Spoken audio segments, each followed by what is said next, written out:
Hello everyone, welcome to learning tree. तो आज हम शो करने वाले हैं क्लास सेवेंथ इंग्लिश की न्यू बुक पूर्वी की यूनिट 1 का चैप्टर 1 जिसका नाम है द रिवर दे स्पोक, जिसका फर्स्ट पार्ट हो गया है और आज हम करेंगे second part. So let us read.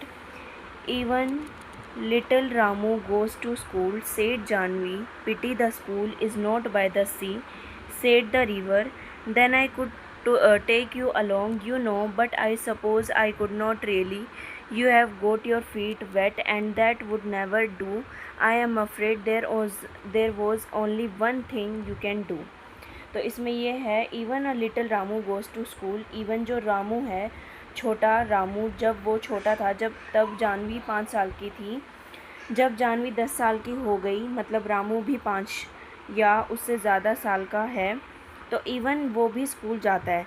Said Janvi कहती है, pity the school is not by the sea, said the river.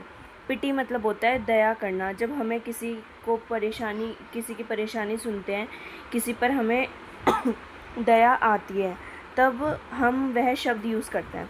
Pity मतलब मैं तुम्हारे प्रति सहानुभूति रखती हूँ। कि स्कूल जो है वो इजेंट बाय द सी मतलब बिसाइड द सी या फिर near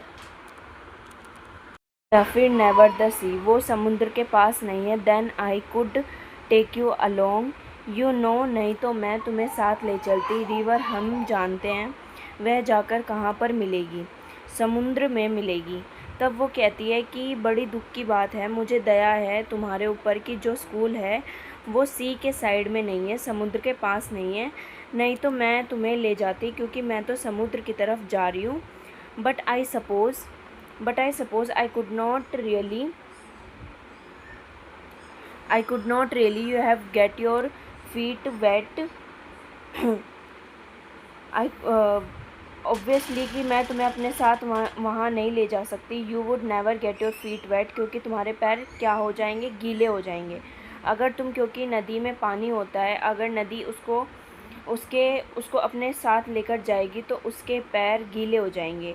and that would never do मतलब that would not be right, और वो सही नहीं है।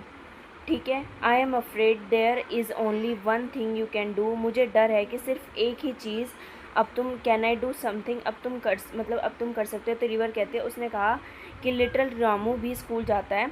तो फिर रिवर कहते हैं, मुझे बड़ी दया आ रही है तुम्हारे ऊपर कि स्कूल समुद्र के पास नहीं है, नहीं तो मैं तुम्हें ले जाती अपने साथ, लेकिन शायद मैं तुम्हें नहीं ले जा सकती क्योंकि तुम्हारे फिर पैर गीले हो जाते और वो सही नहीं रहता। वेट फीट के साथ अगर आप स्कूल में जाएंगे then it would not be right. ठीक है। फिर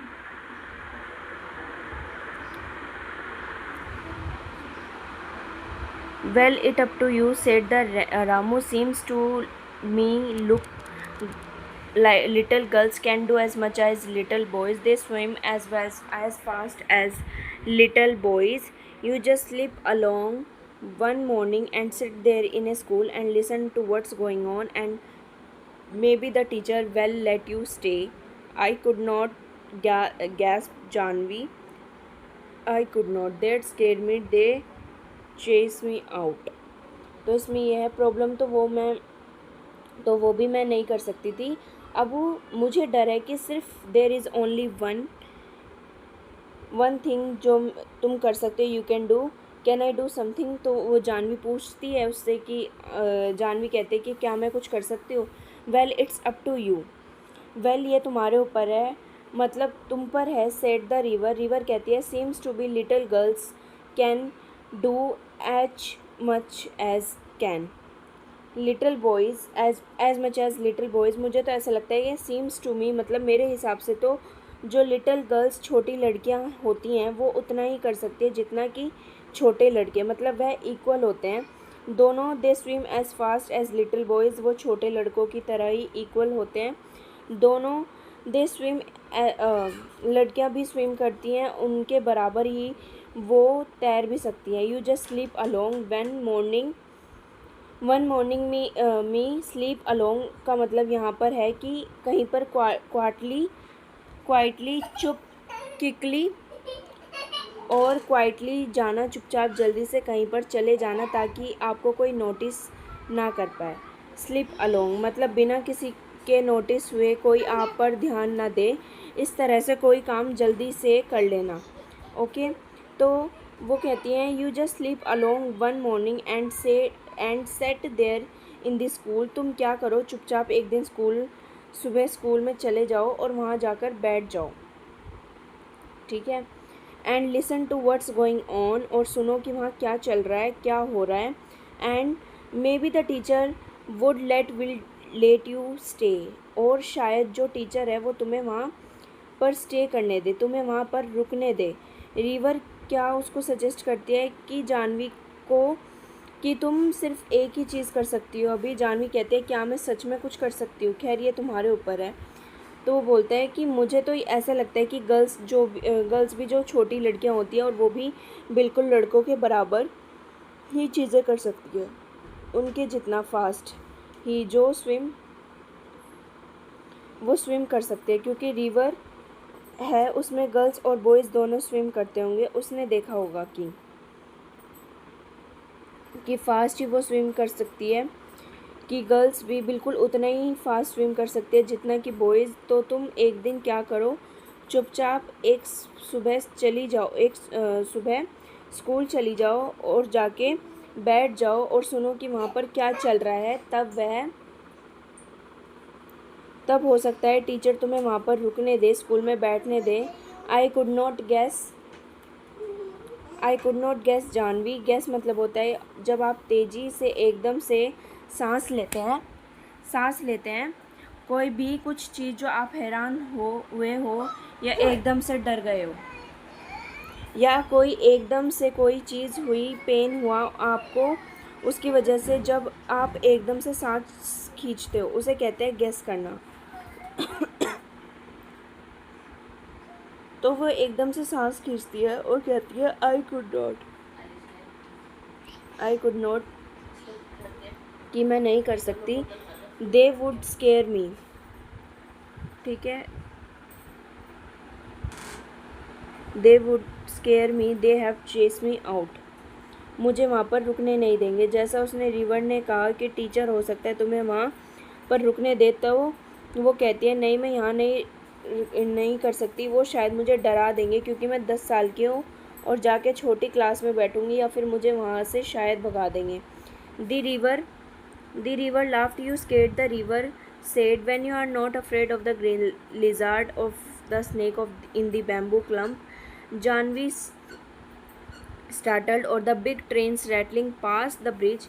Trains are noisy, I prefer ships, said the river. When you are not the river जो लाफ्ट, रिवर हंसती है और कहती है यू स्केर्ड, तुम्हें डरा देंगे। The river said, when you are not afraid of the green lizard, जब तुम ग्रीन लिजार्ड से नहीं डरती। हरी छिपकली जो तुम्हारे पास में है, तुम इससे नहीं डर रही हो। और the snake in the bamboo clump मतलब होता है small group of trees growing together, बहुत सारे छोटे पेड़ एक ही तरह के जब एक साथ उग जाते हैं उसे हम क्लम्प बोलते हैं।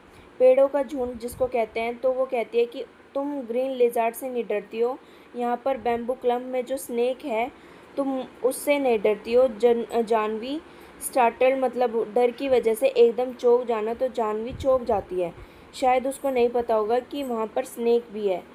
रिवर कह रही थी कि तुम और डर जाओगी, तुम ग्रीन लिजार्ड से नहीं डरती। बम्बू क्लम्प में यहाँ पर बम्बू के पेड़ों के झुंड में जो स्नेक है तुम उससे नहीं डरती। और the big train rattling pass the bridge, उस ब्रिज से, उस पुल से जो बड़ी सी ट्रेन रेटल करते हुए जाती है। रेटलिंग मतलब होता है खड़ खड़ की आवाज़ जब आती है।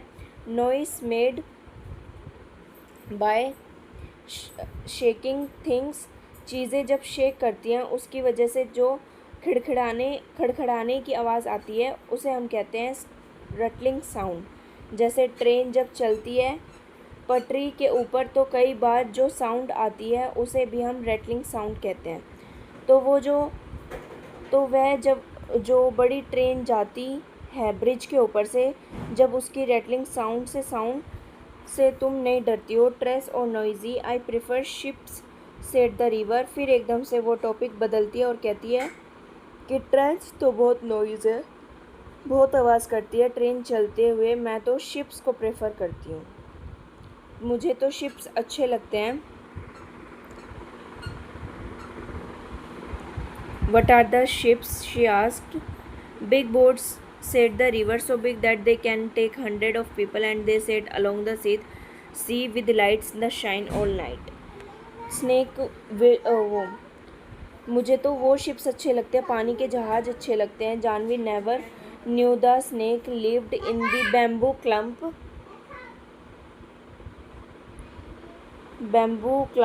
बैम्बू के ट्रीज़ का जो एक झुंड है उसमें स्नेक भी रहता है, उनमें सांप भी रहता है। तो वो इतने दिनों से वहाँ पर आ रही थी नदी के किनारे।